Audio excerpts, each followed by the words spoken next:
budget through as well, yet again as well. How does the employment picture feel about in France and Europe at the moment?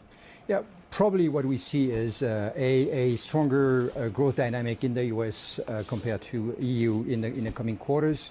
However, the situation in Europe is quite different depending upon the countries. Yeah. Southern Europe, Spain is in a great shape. Okay, France is a little, not is a little bit in between. Germany is also sort of searching their way. On the long term, we believe that it's still a great market for us,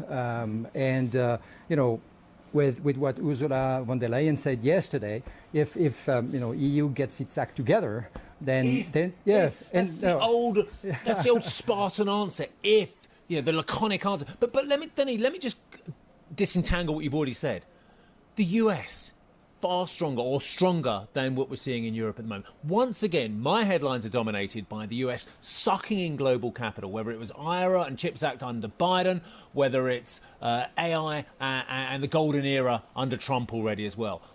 I hear what you're saying about von der Leyen saying, we're going to act. What we're going to, not we are. We have to move from talking about it to doing it. Mm-hmm. Do you see any sign that we're doing it? I think there's definitely a political will.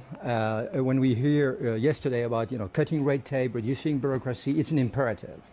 The Capital Markets Union is a great sign that that this could also inject massive investment that is needed. If you look at what's happening in the U.S., we also love the U.S. It's a very important market for us. We do more than 10% of our revenue there, and we see the labor market overall, except for LATAM and Asia Pac, has been a little bit quiet for the past several quarters, but we see a pickup in the U.S., which is very encouraging. So we believe over time Europe will definitely catch up. All right, well, somebody's in a lovely warm lounge at the moment. She's got a question for you. Hi, Karen.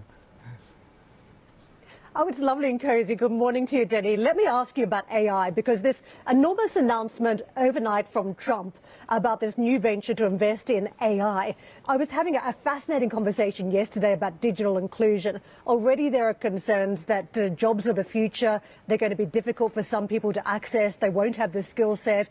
Industry simply will not be built in their own backyard. This investment threatens to suck capital into the United States, perhaps at the expense of other jurisdictions. Will the best jobs in the future, AI jobs for the future economy, will they be concentrated in the United States now thanks to this early investment?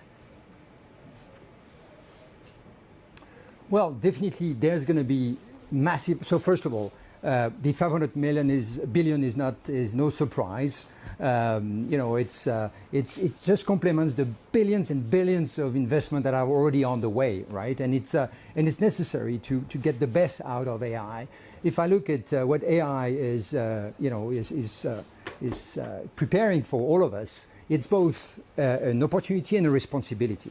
It's an opportunity because it's going to create better productivity. It's going to create more innovation and definitely growth. The good news about here in Davos, what we hear a lot.